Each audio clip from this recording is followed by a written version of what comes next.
Welcome in, everybody. Alright, one moment while I share this out. Try to get my Periscope to work. Welcome in, Irish. Welcome. Thank you for joining. Thank you, everyone who's joined in thus far. Let me share this out, and then we will get started. We're going to be talking a lot about collectivism, gun control, and the three big events from this week, from this last week. So, three big violent events of this week. Hurry up and get everything set up. For some reason, my iPad is not wanting to run Periscope anymore, which makes it a little bit difficult. Just a little bit difficult in order to see the comments there. So we're trying, we're struggling. We want to get this fixed. Groupthink. What's up, Hermit? How are you, good sir? All right. So Sunday night, 7 p.m. Eastern. So thank you all for joining in. I appreciate you all. Thank you all for the likes, for the retweets, the shares, the support, and everything else. I'm got one more quick place. I gotta drop the link. Telegram. All right, and then we will be getting started. Because Apple sucks. That is a true statement. Apple does suck. All right. Did everyone enjoy their weekend? Everyone have a good time? Everyone get a little relaxation in before you start the next work week? I hope everyone did. And I'm don't mind me. I'm just a little bit slow today. We smoked some ribs, and boy were they delicious. So doop. There we go. Oh no, wrong button. There we go. All right, looks like we are ready to go. We're rocking and rolling, and we are good to go. So thank you all for joining in. I am Jason Lyon, Mr. Mark of the Bearded Truth. It's a pleasure to have you guys here. Thank you all for the support. Everything you guys have done thus far really does make this a much better atmosphere when you guys are here and you guys are joining in on the conversation. So, lost that page. Badass beard as usual. Thank you. So this weekend, or this last week, has been just jam-packed, filled with horrible situations that I think, if you look at the way that politics has taken the steering wheel on these, they've really driven America into a worse place. I think politics is inherently corrupt to begin with, but it's become more corrupt as time has gone on. And so these events have been, there's an attempt at making them bigger than what they are, to make them have a larger impact than what they really do. We had, still trying to get this iPad to work. We had a situation which we were talking about before with the Florida bomber. The Florida bomber sending bombs to people such as Maxine Waters, Hillary Clinton, Obama, and a couple other people, right? I believe it was 14 people that were set to be the recipient or were the recipient of a bomb from the Florida bomber. And a lot of people wanted to point out that the guy had a Trump van, a van filled with stickers about Trump, and so therefore it was Trump's fault. It was Trump's rhetoric. This is the clear case for this one. Let's throw the politics out of it. Let's understand that the guy was obviously deranged. The guy was sending bombs. He said he wasn't doing it to hurt anybody, which is kind of weird, right? You don't send a weapon to somebody and say, I wasn't trying to hurt you, I was just trying to scare you. Because obviously those bombs could have made a catastrophic difference in a lot of people's lives. So we had the Florida bomber, and a horrible situation. People are trying to find a way to make this about Republicans or make this about Democrats, right? I think that everyone has seen the false stories coming out there of some people saying, yes, 100%.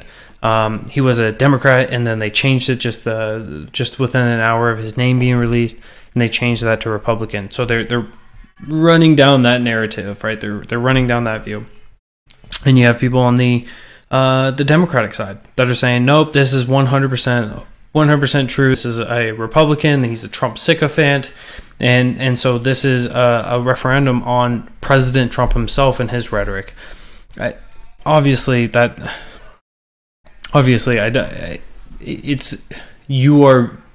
You're missing a lot of steps within that logic in order to prove that this was a referendum on Trump.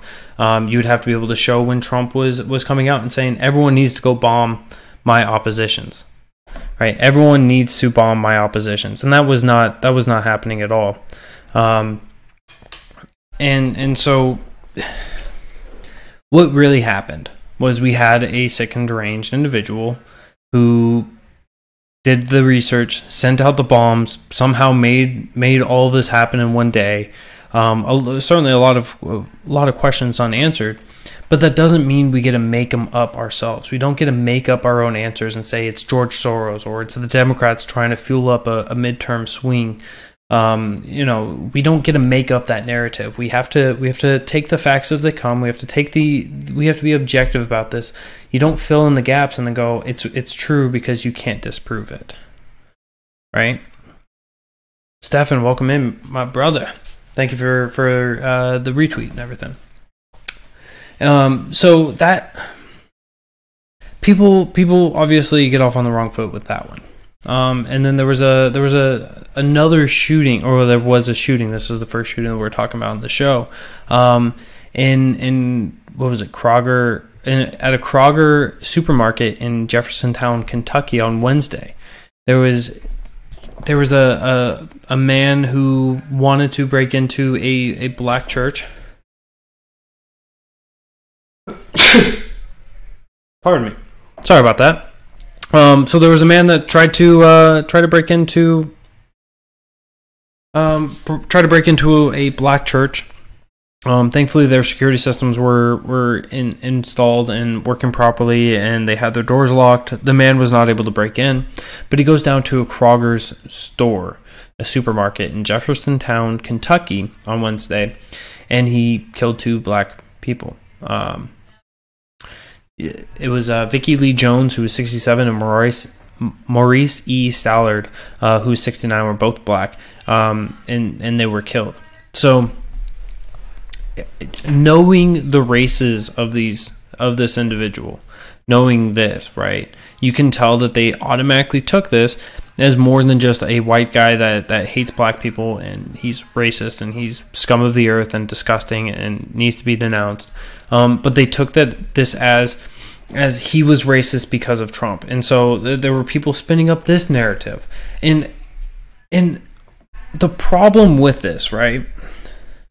The problem with both of those situations was they said, look, these people supported Trump, and therefore whatever they did was a reflection of President Trump.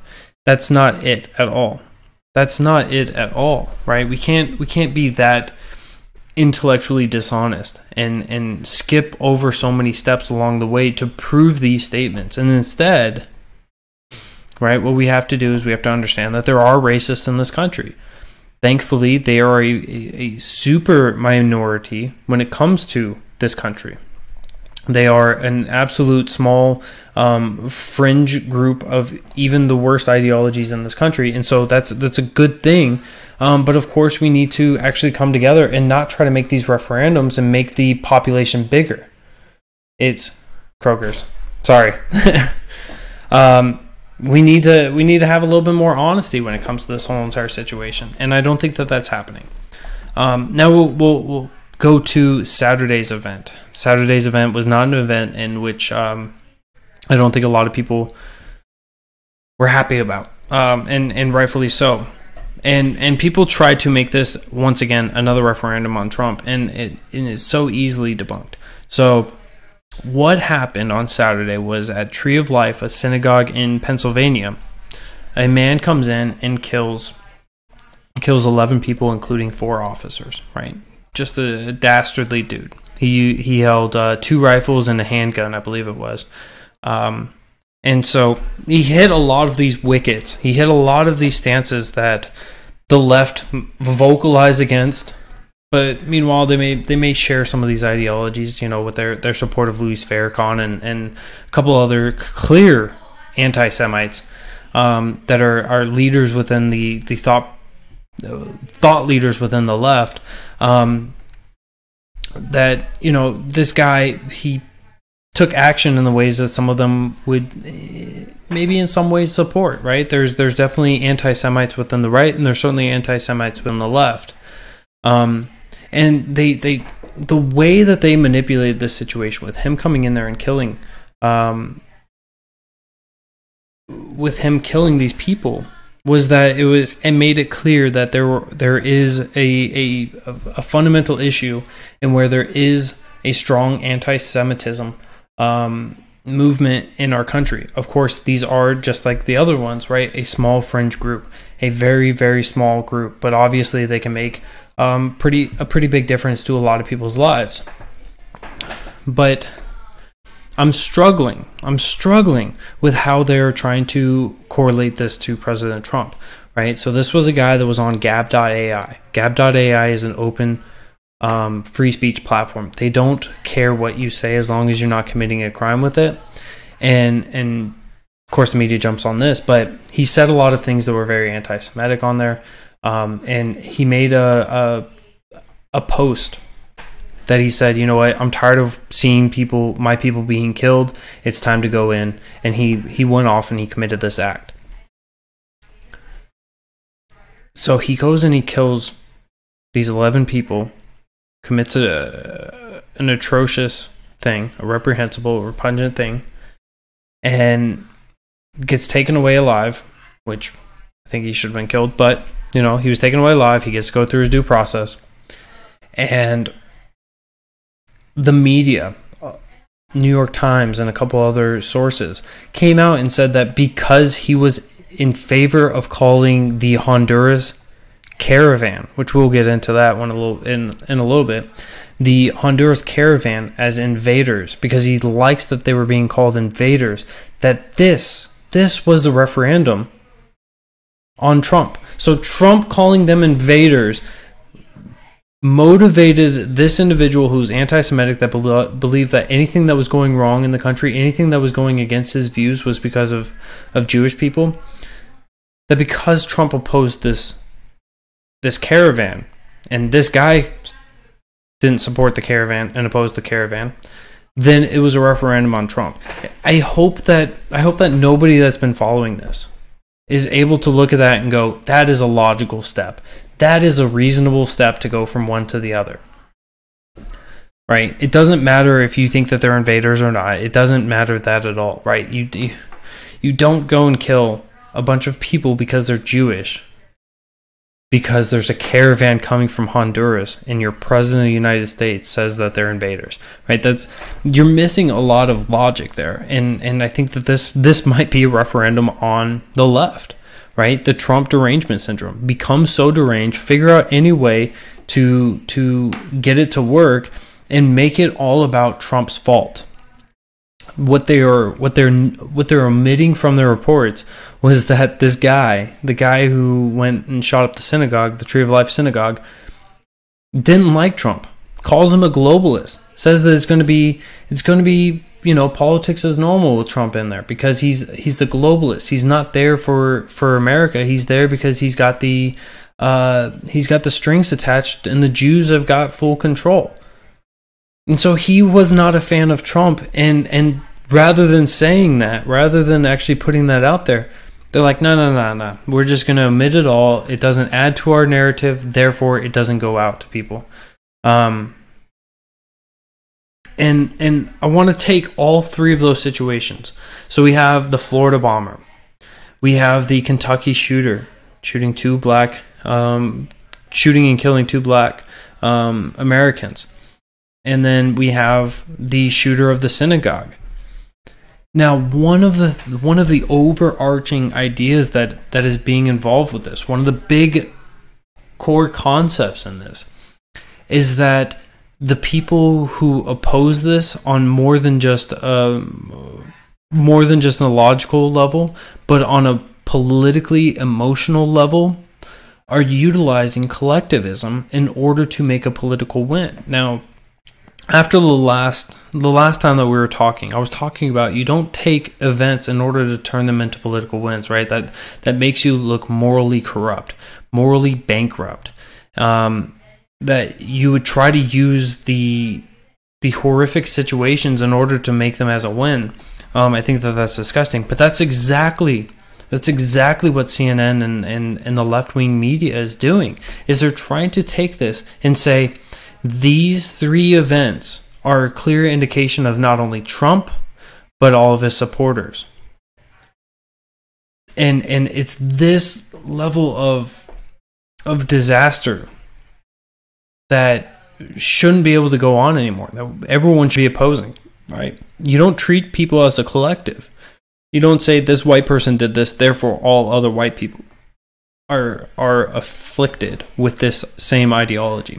This person supported this person, therefore everyone else who supports this person is guilty of the same thing, right? If we go back to actually treating people as individuals, if we stop treating them as their ethnicity, their nationality, their skin color, their gender, their religious preference, if we stop treating them as a collective, start treating them as an individual, hatred in this country will go down. Divisiveness in this country will go down. If you treat people and you say this person is an angry person, this person is incapable of having a logical conversation, and you don't talk with that person, you shouldn't affiliate them to being a Trump supporter, a Hillary supporter, a Bernie supporter, right? You should just affiliate that with that person. Treat the person, not the collective around them. And it's one of the big ideas that really needs to come on if you are an advocate of actually making change in this country,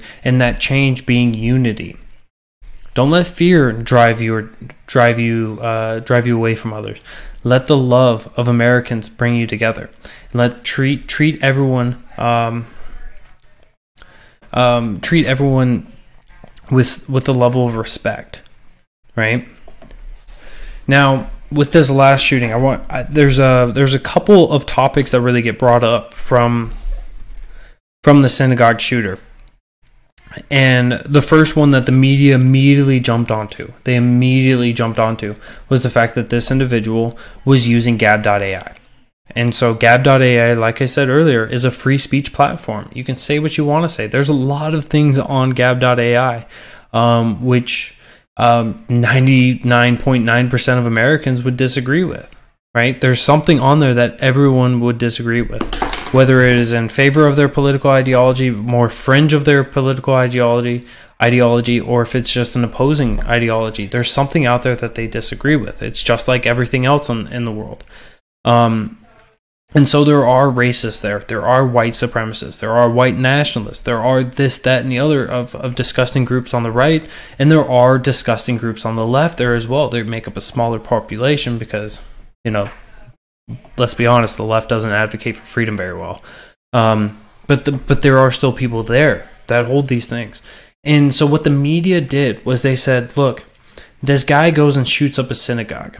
He's a disgusting person. He posted anti-Semitic tweets or anti-Semitic posts on Gab.ai. Therefore, Gab.ai is he is a referendum on all of Gab.ai users. And it really shows the complacency, or not the complacency. It really shows how culpable the left, not even culpable, how united the left is in all of its entirety. So, and what I mean by this, right, is the media, your social media platforms, your activists, your teachers, a lot of these things have been interconnected. They've been, the teachers teach things in a way to the students that doesn't project off the truth of what happened when our country was being founded, doesn't project off the truth of what America has done for a lot of things, right? What they focus on is almost the social justice warrior side of things, and they try to take acts from 200 years ago and make them a referendum on today and say this is still happening, this is still clear.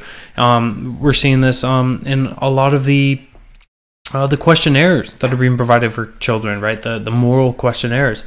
we're seeing where they're guiding children in some ways to the left. And that's just your basic education. That's not even talking about your college professors, where there are actual known communists and socialists, which communists are supposed to be banned from teaching in schools, but they're there and they're proud and they're open, they're vocal. But beyond that, so the social media worlds, right? Your Facebooks, your Twitters, they are censoring the right. They're censoring people in the middle. They are censoring people that do not agree with their ideology. And so what Gab.ai was a platform opposing that, was saying, I don't care what you say. Come here, be free, and say what you want to say. First Amendment.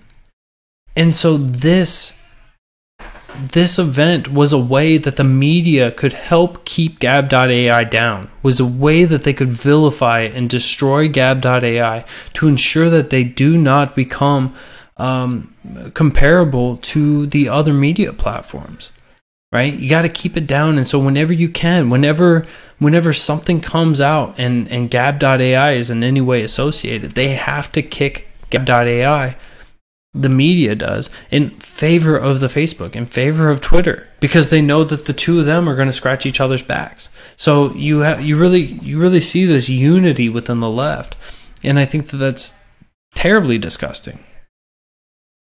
Terribly disgusting. So it's horrible. Yeah, the left, I can't wait to see the left implode on themselves.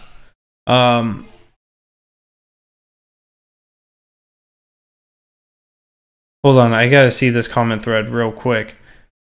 Alright,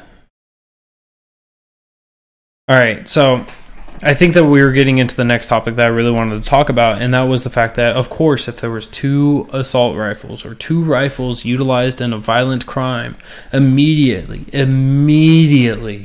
not only do the Democratic leaders, the Democratic senators, congressmen and women, not only does the media, not only is the activists, but people generally on the left say, what's going to happen is we need to pass laws, ban guns, ban the availability for people to have, say, an AR-15, a semi-automatic rifle, this, that, or the other, right? We saw March for Our Lives, and they came out and immediately were standing on there and going, we need to make a change, and this is how it must be done. If not, you don't care about people. If not, you don't care about the dead. If not, you're a bully. If not, blah, blah, blah, blah, blah. The problem is, the fundamental problem that comes with these activists that take these stances is that they don't understand what a right is. They don't understand what the Second Amendment is about. They don't understand the entire system surrounding guns. Most of the people that advocate against guns have never shot a gun in their lives. Some of the people, they've been in wars, and they try to justify, and they say, look, I saw the tragedies that happen with these guns, therefore the people should never have them. But what they're lacking is really the historical understanding, or looking at the studies and understanding how guns are affected, how guns are utilized, and the level of safety that guns provide to not only the people against others, but also from a tyrannical government. So I want to get into a quick statistical and historical side of things in order to provide you guys with a little bit of ammo whenever you guys come in and somebody's got a little bit, maybe has a little bit of ignorance on the topic. So if we go back to 2014, the CDC did a study on gun safety. And so one of the things that was found during the study was that between 500,000 and 3 million lives are saved each year. 500,000 to 3 million per year are saved from either the use of guns, the brandishing of weapons, or in some way of utilizing a weapon in order to save their lives. This greatly outweighs the gun violence that happens each year, right? This greatly outweighs. So more lives are being saved with guns than rather than not. Okay, so that's one aspect of this. And people say, well, that doesn't justify an assault rifle. That doesn't justify a fully automatic. That doesn't justify this, that, or the other. And then this is where we get into a little bit of the historical understanding.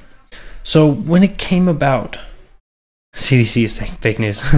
when it comes to the historical side of things, right? James Madison, who was the original writer of the Second Amendment, he had written a letter because there was a couple of men that owned a boat. They owned a ship. And they took these ships and they would take them out to sea, and they noticed that there was pirates out there, and these pirates had cannons. Cannons, not canyons, cannons. And by them having cannons and the sailors not having them, they asked James Madison, hey, are we allowed to have cannons? Is that acceptable? And he said, yes, absolutely. Second Amendment, right? He referenced the Second Amendment because the idea of what the Second Amendment stood for, what the Second Amendment was to ensure that the American populace, the people that were that lived under our constitutional republic, would always be able to have any and all firearms that shall not be infringed. They had muskets. So we'll get into the muskets idea. And so what this idea was that anything that the military had, the American populace would be able to have as well. They would be free to have whatever the military had. Why was that? Why would we have an ideology about that? So if we go flashback to the Revolutionary War, what happened? We had the British king ruling over us. And we, after 50 years of heavily disfavoring the government, decided to have a revolutionary war to where we fought against our government. We fought against our government in order to become a free nation, to be free. And so should we want to overthrow a government because the government becomes tyrannical, the Second Amendment is there to protect you.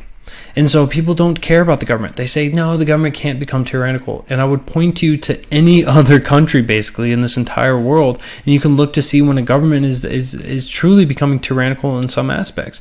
A lot of people want to point to Europe. They want to point at the British, and the British are going, you can't post that meme. You can't make that Facebook post. You can't make that Twitter post or that Twitter feed because it could offend somebody. It could hurt somebody. So there's a silencing of the First Amendment for those people. Of course, they don't have a First Amendment. They don't really care about rights and freedoms.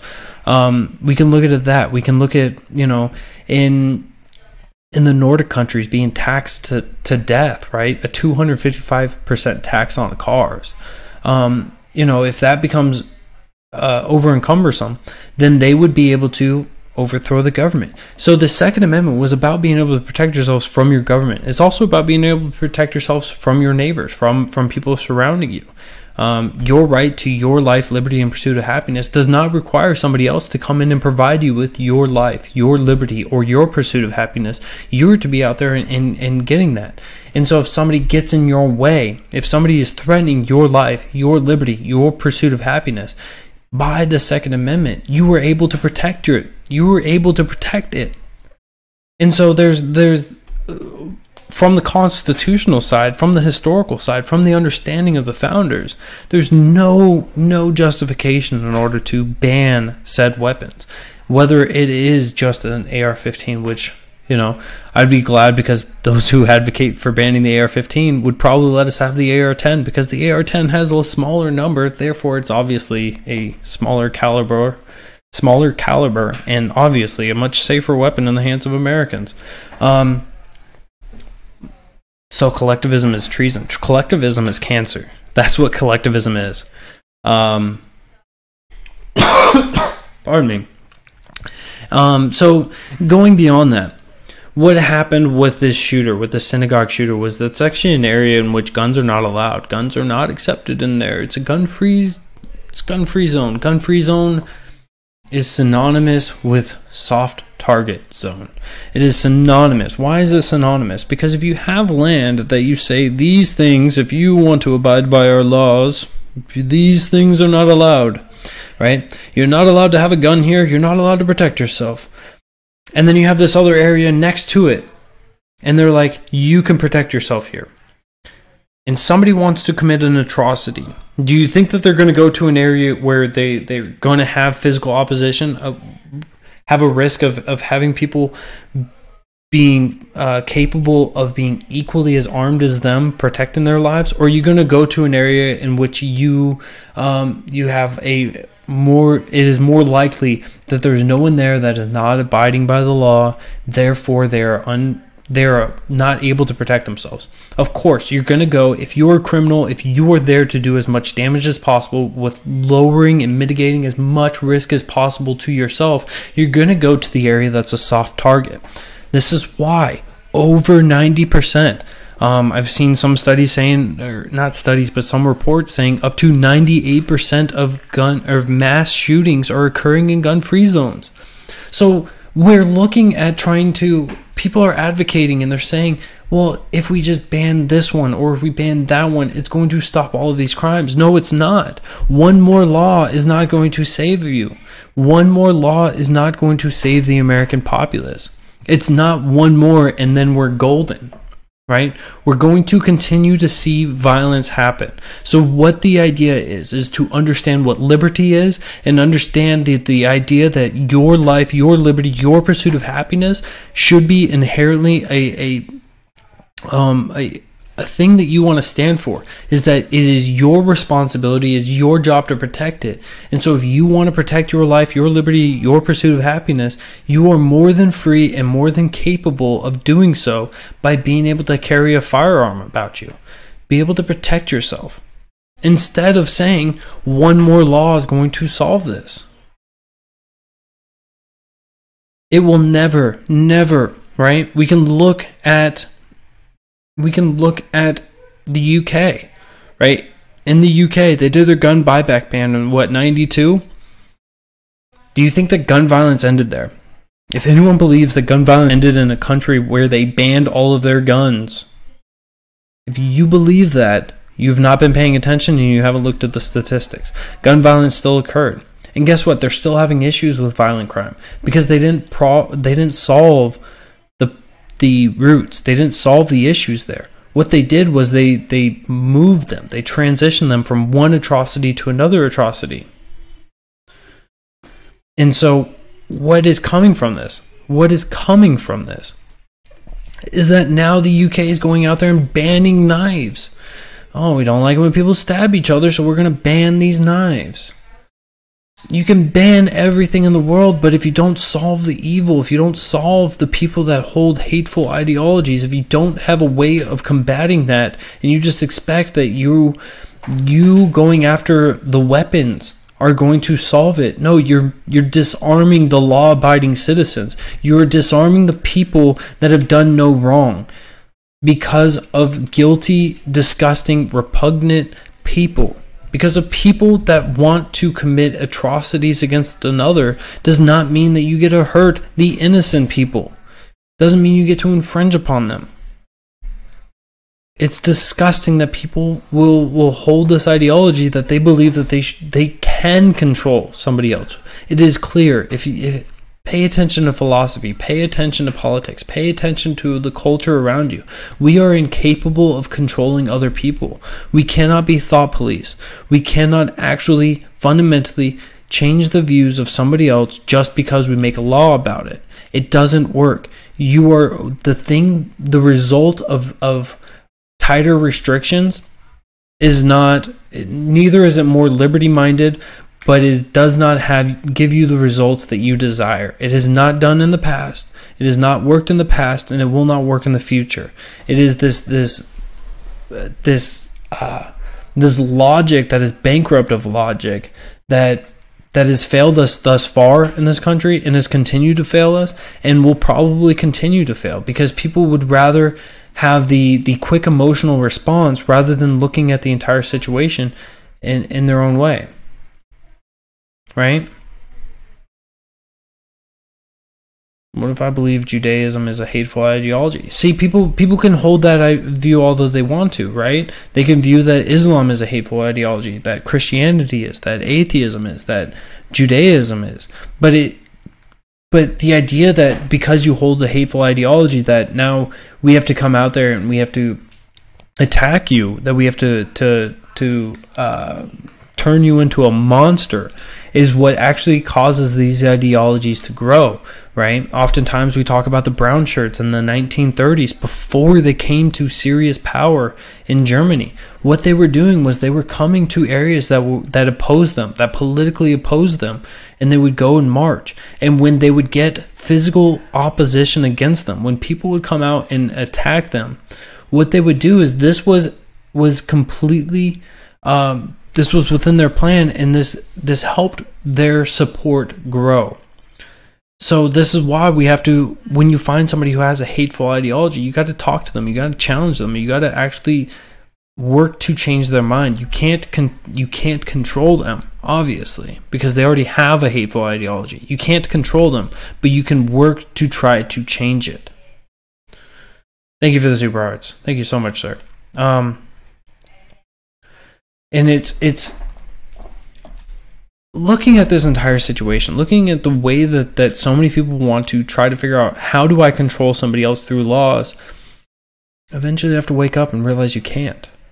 Allow yourself to make the decisions to be able to protect yourself, and advocate that you have done nothing wrong. So why would you be punished for it? The Eggbot needs to be Spudbot. I love it. It really does. Ripperuno, he says, but we are the only ones that are killing ourselves. Demand it. And I believe that you were in reference on that one to gun control. So we are not the only ones killing ourselves. It turns out across the world, we have pretty high suicide rates in a lot of countries. It's horrible. It needs to, of course, right? Suicide is a bad thing for a society, right? Or if you're talking about the murders, the homicide rates, of course, Honduras is beating America, but let's ignore the facts of everything. So yes, so people are killing each other, and therefore we need to punish people. No, right? You're missing the entire point in which you allow people to protect themselves, to defend themselves, and that will actually lead to less violence being committed. We've seen this in multiple towns. There's towns in Tennessee that strongly encouraged, I guess would be the correct word. They strongly encourage that every household have a firearm within their house, and the amount of break-ins, the amount of violence, the amount of threats that were being made in that town dropped markedly. So there is some idea that correlating, the more defense you have, the less likely you're going to get poked, right? Yeah, Brazil's elected their version of Donald Trump. They threw out the socialists. Yeah, Brazil was having that change. Wasn't that also the man who was stabbed while also campaigning? I mean, if it is that same individual, there's certainly an amount of gusto, amount of vigor that he has, and it's a good thing that he was doing that, right? And Irish makes a good point on that. There is no non-socialist political power in Brazil. Yeah, they are. From what I've read of Brazil's political parties, is that they're all socialists. It's just, are you more right-leaning socialist, or are you further left, borderline communist socialist? He was the man. Exactly. Okay. So, I mean, it's good that he's got those core convictions and he didn't give up just because, people are egregious and disgusting with what they do. It'll be interesting to see the way that he'll play it out. The quickest way to know who's trying to control you is to identify who's trying to silence you. I like that. That's a good one. And so that's a very good way of reading these things, right? Who wants to control you? The media wants to control you. How do you know that the media is trying to control you? Because they're banning people, right? They're banning people of certain political affiliations. And I'm sorry, I just got some really bad news. So it's a great thing that he did survive. Oh my word, Hermit, I apologize. I've been clicking through other pages and I've been missing your comments. I hope you're still there, man. Same people do not make bombs or kill anyone. That's a generalized but good statement. To be honest, they are both crazy people. What upsets me was that conflating their actions with rational opinion creates censorship, especially self-censorship. Yes, like a knee-jerk response to criticism by normal people. Who's above you? Who is above you? who can you not criticize? So I think that was going off the quote that I was making. Yes. Or the quote that I'd read from one of the commenters. Yes. Who is above you and who can you not criticize? So if you can't criticize the government, obviously the government's trying to control you. And we saw this with, what was his name? There was an individual that was thrown into jail over in UK because he was criticizing or he was scrutinizing about a court case, and he was saying that they were guilty, and he was thrown into jail. It was a 100-day sentence, and everyone believed that he was going to be killed. And it's that ideology, right? If you can't criticize the government, if you can't talk about the government obviously wants to control you. And when we have these social media platforms, when we have YouTube coming out and demonetizing people, or Facebook blocking, or Twitter blocking and banning people, right? And you notice that there's a trend, right? It's because they want to control that populace. They want to diminish. They want to lower. They want to push it all out and push it away. So if you get too big, they want to control you. And Ripperuno says, yes, they are private companies. Yes, I agree. I don't argue against them, right? I don't argue against and say that the government needs to step in, of course, but I think that it's going to look poorly on them. And we've seen in effect the hashtag walk away from some of these bigger corporations, these bigger private companies, because of their actions. And I think that's the right answer. Tommy Robinson, thank you for that. But we have to, we got to look at that in the whole ordeal, right? We have to understand who's trying to control us, who's trying to control your thoughts, your narratives, and your political ideology, right? I'm wondering how effective it is, because people who don't have a bias already for Trump or against Trump, how much of this is being swayed in the last couple of months? I think that's going to be interesting to see how this all does unfold and how it all plays out. Ever seen Bernie promise to pay legal fees for punching the opposition? I've never seen Bernie promise to pay anything. Let's be honest, right? Bernie Sanders is not exactly the socialist in his personal life that he advocates for the rest of the country. Bernie Sanders, I have never seen him promise to pay anything. I'm pretty sure if you see him at Denny's, he's trying to figure out a way to have, the hostess pay for it. It was like, make a donation to my campaign, like he wants to get off of it. He wants to get out of paying things for himself. So I don't think that Bernie Sanders would necessarily be your best example of a lefty trying to do that. And of course, I've already criticized Trump for coming out and making violent remarks. But I think that there's a vast difference between the remarks that President Trump has done and what a lot of the leaders within the Democratic Party have been doing it as well. Yeah, absolutely right, Red Mom. It's... We will never see Bernie Sanders come out and pay for his stuff and take care of his stuff. He wants the collective to pay for it. He wants the collective to pay for everything. Religion colonizes your mind. Yeah, I can see that in a way, right? The religious arguments are often, a level of tribalism and a level of collectivism. It's us versus them. Actually, hold on. I need to read this a little bit, because this actually fits in very well, and I wanted to read this to you guys, and I wrote a small little blurb to get this ready for you guys, and I'm glad that that last comment reminded me of it. Colonizes your mind. If the revised political scale of the authoritarian versus liberty is in the public vernacular, they're done. Yeah. No, you're absolutely right with that, General Eaton. Absolutely right. All right, so here it is. So coming off of that, Jesus frees your mind. When people here's the little bit that I was talking about. When people make the argument, it's us versus them, it's red versus blue. It's this exact notion that not only the founding fathers but other great political philosophers spoke against, has caused mob mentality, and is why democracies fail. The vitriol we see so prevalent in our politics is because people want to encourage others. Their way of using the government as a club in their ways is the correct way, right? We have lost the idea that people are free, with rights and liberties that shall not be taken or infringed without only affecting those who commit crimes against another, right? So your due process, Sixth Amendment. It's this very reason that people are waking up to the idea that our government shouldn't be a weapon to get to wield against our enemies just because we got more votes. If we really want to make a change in our society, it takes society to change, not our government. Right? This goes to the gun control discussion. This goes to the I like it. Everything is just a prison or whatever. I get you. This goes to the gun control. This goes towards the anti-Semites. It goes towards everything, right? If we want to make change, if we want to see the change, why don't we make the change?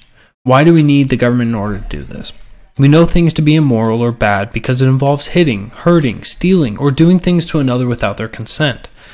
Anything beyond that shouldn't be something the government gets to dictate over, right? They shouldn't have control over how you get to live your life as long as you're not hitting people, hurting people, stealing from people, or doing things against another without their consent.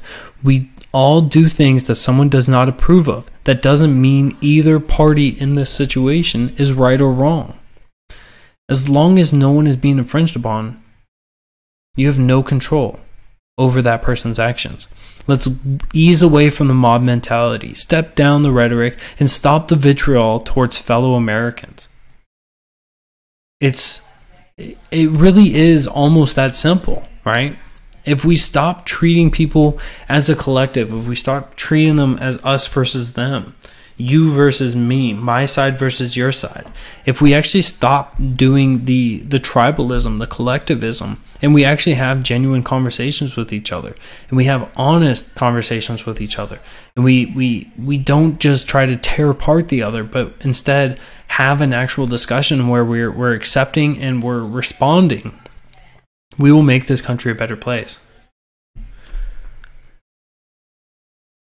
Where do we sign up to get rid of lobbyists? Why do you want to get rid of lobbyists? Why don't we just get rid of the power that the government shouldn't have had in the beginning, and then we don't have a necessity for lobbyists?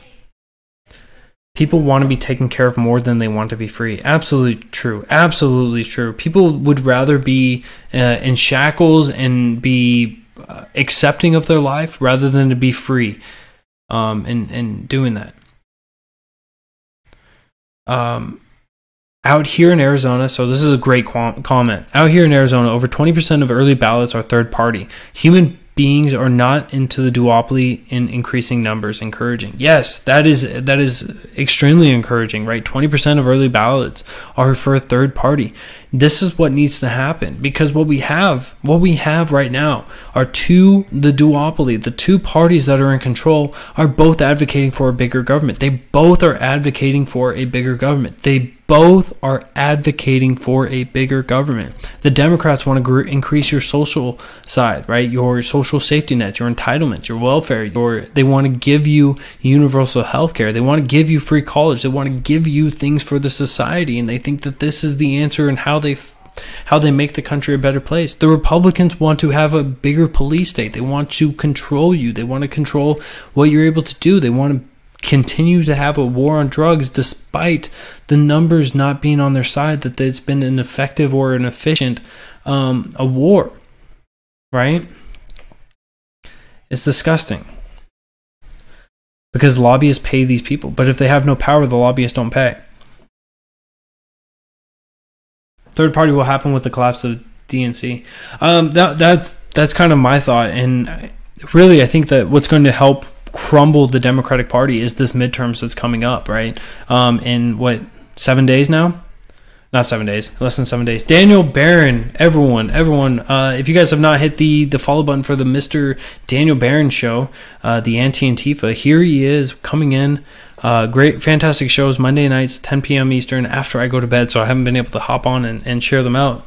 But make sure you guys give that wonderful man a follow, and make sure you guys tune in for the show. He's always having great people coming on. He's fantastic.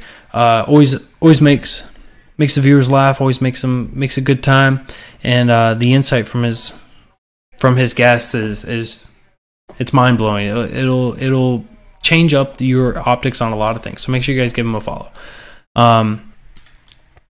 So Phoenix Lightwing comes in and says, to be honest, guns are the problem. I don't think that the guns are the problem. I think that the guns are a tool. I think that when people say guns are the problem, right? What they're doing is they're saying they're minimizing the person, they're minimizing the ideology, they're minimizing the philosophy around why these atrocities are happening, and they're blaming the tools. So I don't think that necessarily that the tools are the problem, right?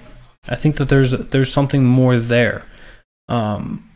You know, whether people are being anti-Semitic, whether they're being racist against blacks, whether they're being racist against cops, whether they're being quote-unquote jobists against police officers, whatever it is, I think that there's something more there than just blaming a piece of metal. Who do you think pays for the people that can't pay for healthcare? Okay, so Thomas has gotten into a couple of the fallacies that has been promulgated by the left. So much rear in the UK compared to the US. So the comment was from Phoenix Lightwing: explain why gun crimes are so much rear in the UK compared to the US. I'm assuming that you meant like less or something. So they have the gun buyback plan. So they ban guns. Their officers don't carry guns. And so when you have a populace that generally, if they abide by the law, won't have guns, I think it's pretty difficult in order for them to have a higher gun crime compared to a country that allows for guns. But my question for you then would be, why is it that between 500,000 and 3 million lives are saved each year in accordance with the CDC study? Pencils are the reason I can't spell. Exactly. So going back to Thomas's little discussion there is he was talking about universal healthcare, and he was trying to conflate what this what the why can I not remember what it's called, the budget program for Congress. They came out and they provided a study and said that universal healthcare would cost the country $3.2 trillion on average per year, or $32 trillion over the course of 10 years, in order to provide universal healthcare. Now, the way that people are looking at this, and they say, well, Americans spend about $3.6 trillion each year. So therefore, this costs less money. Now, the problem is that along with this CBO study, along with the CBO report, was that they didn't talk about the cost of the bureaucrats. They didn't add in the cost that of the legislation or surrounding it. They didn't cover a lot of the costs that were going into this, and they said that these numbers are going to be on the low end. Right, it's going to be more, and it's going to grow probably faster than even the projections that were being provided. You're speaking a little too fast. Okay, so sorry, Phoenix Lightwing. So the comment was that there's between 500,000 and 3 million lives saved each year in accordance with the CDC study of 2014. So when it comes to the universal healthcare thing, right? The cost is not less. Right, and you also have to talk about the idea that this money, this 3.6 trillion or whatever the value is, this number is coming from private citizens, right? Private American citizens spending this money to pay for themselves. Now, what universal healthcare is doing is that it's taking money from the government. So what we're going to have to do, since we have approximately a $4.3 trillion spending per year from the government right now, we're going to have to tack on another 3.2 trillion on average over the next 10 years. So your taxes have to get doubled. Now you're going to have people being even on a more grand scale, people are going to be subsidizing others, and you're going to have actually a fundamental failure on this, because now people are going to be taxed twice as much, and they're still not going to be getting this, and it's still not going to be enough. We're going to be driving the deficit out. There's nothing about the universal health care plan that was provided to the CBO for them to provide a study on that actually indicates that this would be better off for the country, whether it was financially or on the quality that is being provided. So expectations whenever you have a universal healthcare system,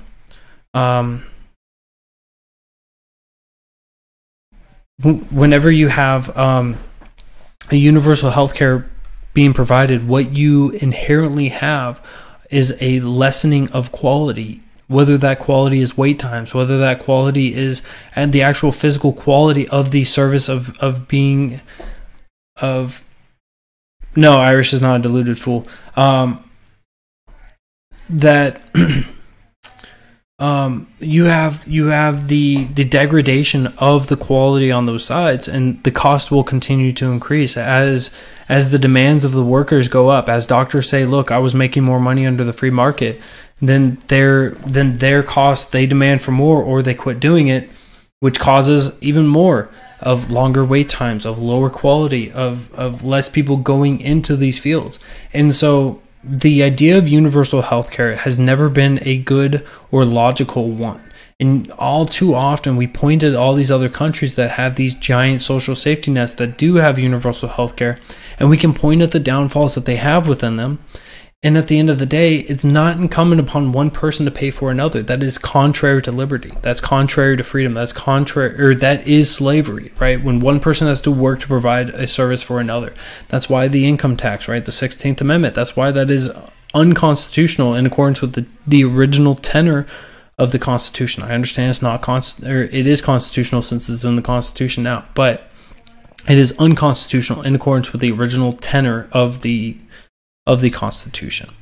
And so there's really is a lack of understanding the healthcare department, and understanding how that can be better, right? It's also ignoring the fact that we have experts, quote unquote experts within those fields, and we want to take it from these experts and provide it to politicians, which is just basically a popularity contest, right? This person had more votes in this area, so now this person gets to decide not only the healthcare of that area, but the healthcare around the country, right? This is why the founders wanted a decentralized government as much as possible. There were small and enumerated powers that were delegated to the federal government, and everything else was decentralized, left to the states or left to the individuals.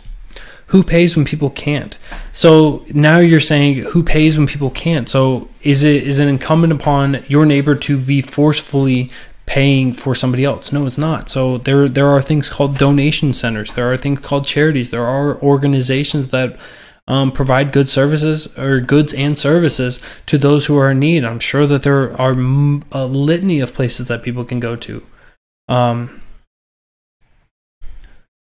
Longer wait times. We have no line in USA. So we actually do have a wait time in USA. We actually do have lines, right? You will see a lot of emergency rooms that are boastful about having short wait times. I remember I saw one sign that said it was like 6 minutes. You showed up and the average wait time was 6 minutes at the ZR, right? So they're proud of that. But you look at anything that is government related. Look at the DMV. Look at the VA. Look at schools. They all have wait times. They all have problems. They all have struggles. The government is not an efficient or an effective runner of these programs, and it just causes a detriment, a degradation for the integrity of, and it's contrary to the original desire. It does not work the way that they want to. Just answer the question. I did answer the question. So it's this large fundamental issue that's going on there. All right. So the comment was, but a gun is designed to kill and cleaning products don't. Cleaning products do kill. Cleaning products are for cleaning. A gun is designed. So you're saying that a gun is designed to kill. Now I'm saying that a gun designed is to shoot a projection out of it, right? Whether the intention is to kill, to defend, or to hunt. Right, that is not dictated by just your motive that's being applied to it. Is inherently incumbent upon the wielder, whoever is wielding that tool at that very moment, to decide on what the purpose of that gun is. And so the entire purpose of a gun is to shoot a projection out of the front end of the barrel. Just the same as a cleaning product. A cleaning product is to have cleaning properties within it, to where you can utilize it for cleaning, but you can also utilize those to kill. I think that there certainly is a correlation between those two arguments. Why would you hunt in a city in self-defense? Use a knife or get a bat or something like that. Sport, you can use a gun that you own. Okay, so I love this. No, you're getting into the almost like the buzzwords, the typical talking lines. And so this is actually really good.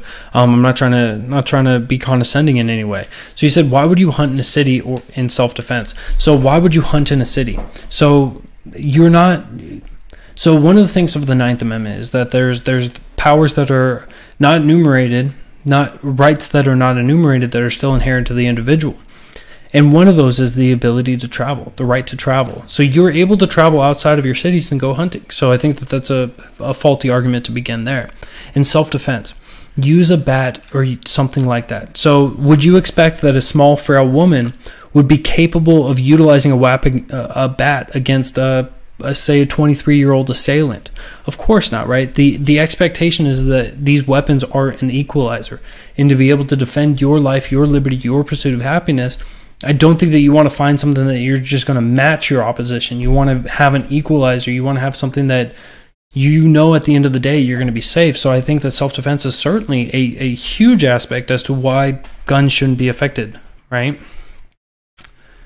Guns are not for hunting.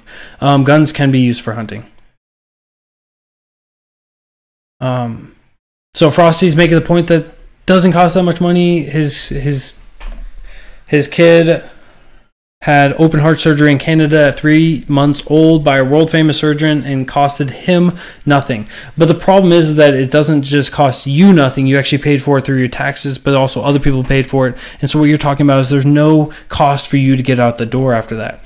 Now, I think that you're missing the fundamental, because you don't see it, because you don't see the sticker price, because you don't see that, you don't understand how much it costed you.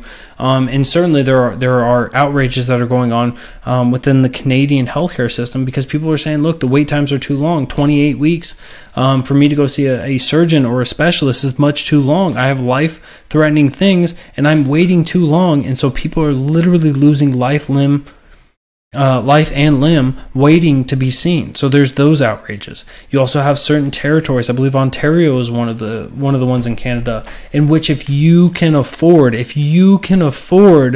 to pay your public and pay for private insurance, you can go see a private healthcare provider. So you're forcing people to pay for a service in which they are not going to be the recipient of. Now, one of the ideas that we had here in America, and that was with the Boston Tea Party, was the idea that we are not in favor of taxation without representation. Now, what that means is that if you take money from me, I receive something in return, right? It's like a transaction. The government is supposed to provide you with something if they take something from you. And what happens with this universal healthcare is that if we have a private market and you take money from me and I don't use that service, that is now taxation without representation. It doesn't matter the good that you want to do with somebody else's money. It's the matter that you took money from somebody and you're not providing anything to them. And, we can even go back even further and just say, look, you're taking something from somebody. I thought when I was growing up, my parents told me, hey, don't take other people's stuff. I don't know why the government hasn't learned that idea, but Canadian healthcare sucks. Absolutely. We can wait 10 years full. We have no care.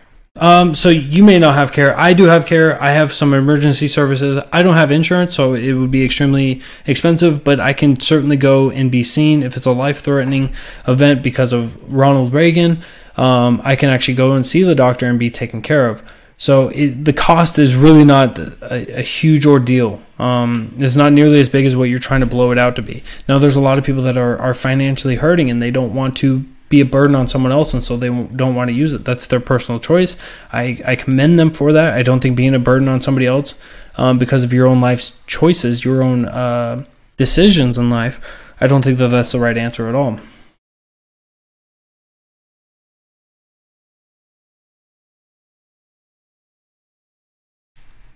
So somebody wants to talk about tax cuts. That's good. Maybe, but that assailant would have a hell of a lot lower chance of having a gun. That's also another inaccurate fallacy. So here's one of the other inherent truths that's going on when it comes to guns, right? So England and Australia, who both have had gun buybacks, they both don't see a large insurge of weaponry coming in there. Why is that? Because they're not landlocked, right? They have sea on all sides of them. They have water on all sides of them. And so the amount of of goods being transported in is not that high. But what you have here in America is that from Mexico and from Canada, you do have a lot of transportation. Now, across the lower border, it is well documented that there are plenty of arms, drugs, and trafficking that's going across our border. And so just banning guns wouldn't just necessarily fix that. And beyond that, something that I know you had missed earlier, Phoenix, was the idea that the Second Amendment is not just about being able to protect your life, liberty, and pursuit of happiness from others, but also protect yourself from a tyrannical government. Ban AR-15s, your counter-argument sucks. So it's good. Awesome Dude is here for the discussion, and that's fine. There's a difference between a terrorist and a robber.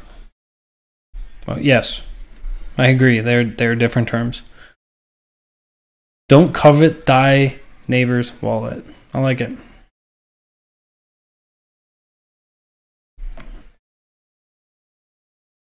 There's also a difference between a victim. There's a difference between a potential victim and somebody who's dead, right?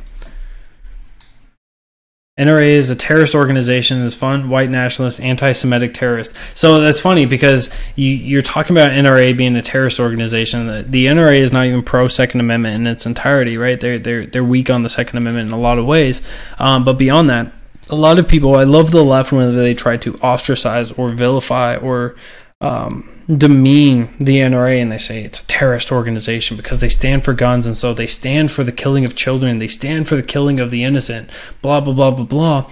And they're trying, all they're trying to do is they're attempting to grandstand and make an argument filled with nothing but emotion and lacks any bit of logic whatsoever. And so it's always encouraging to see people continuing to promulgate these flat out hysterical hyperbolic lies.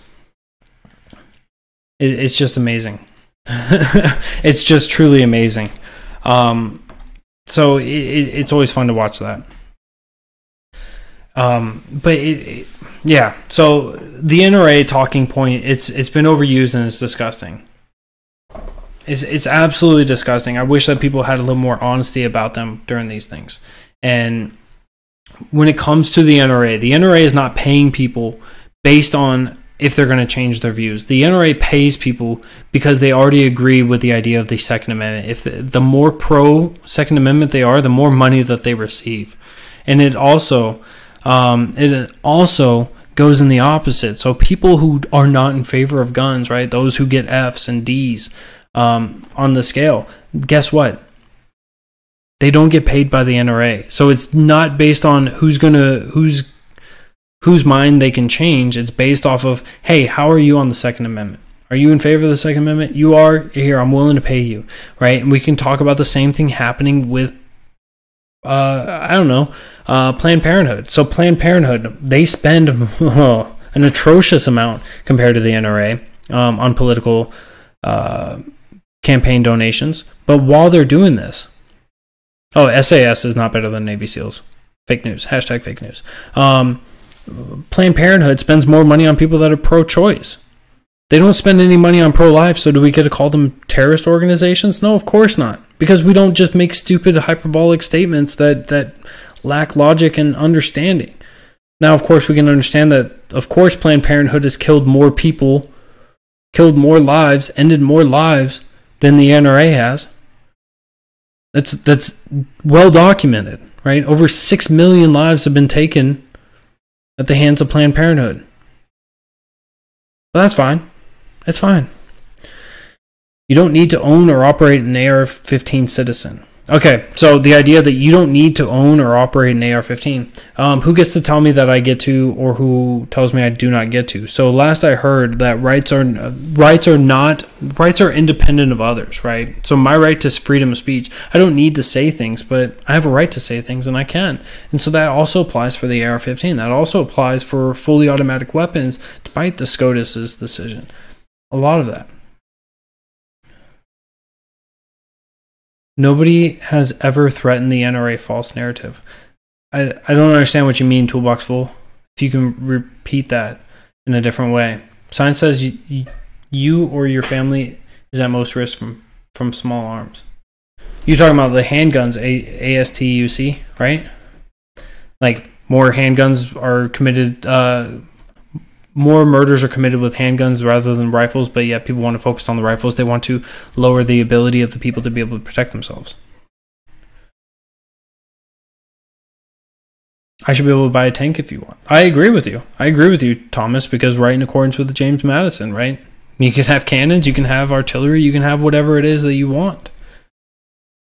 NRA is a terrorist organization. Awesome Dude is an idiot. Freedom of speech in America is freedom to lie. Absolutely. You're free to say whatever you want. Absolutely. You'll be saving for a while, Thomas. I know that you will, and that's fine. So I want to thank you guys for all joining in. I hope you guys learned something new tonight. I hope you guys can just slow down on the rhetoric, stop being so hyperbolic, stop being so fear-mongering and saying, look, if you disagree with me, it's because you're a bad person. Instead, what we need to do is we need to actually have more honest conversations, have a little more study. If you don't know the facts of the entire situation, which none of us all do, don't make assertions as if 100% of what you're saying is covering the entire thing. And, maybe I should be taking these notes as well, but don't act as if you're the arbiter of truth on something like saying the NRA is a terrorist organization. It not only demeans you, but it's also a flat-out lie.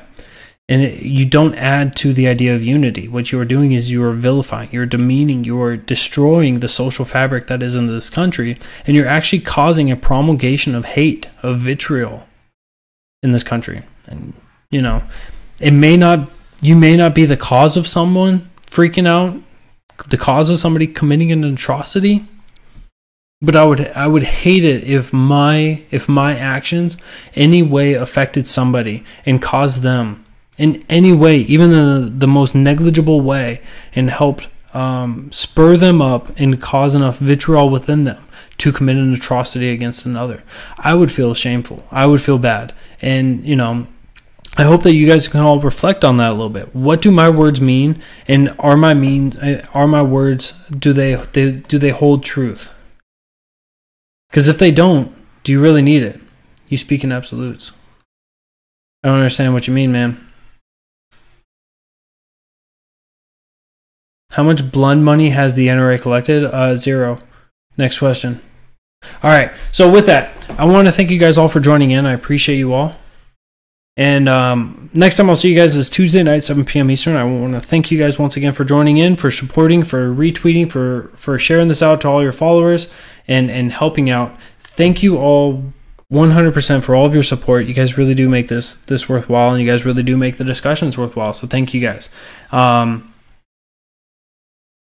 And I'm starting a website for people who use a gun to save themselves. Free counseling vacation. That's disgusting. That's disgusting. Free counseling vacation, like you're going to send them to counseling because they defended themselves. That's disgusting, right? They don't need that. They were almost a victim, and then you're going to make them a guilted victim. That's good. So anyways, all right, thank you guys. I'll see you guys on Tuesday night, 7 p.m. Eastern. I am Mr. Merca, the Bearded Truth, Jason.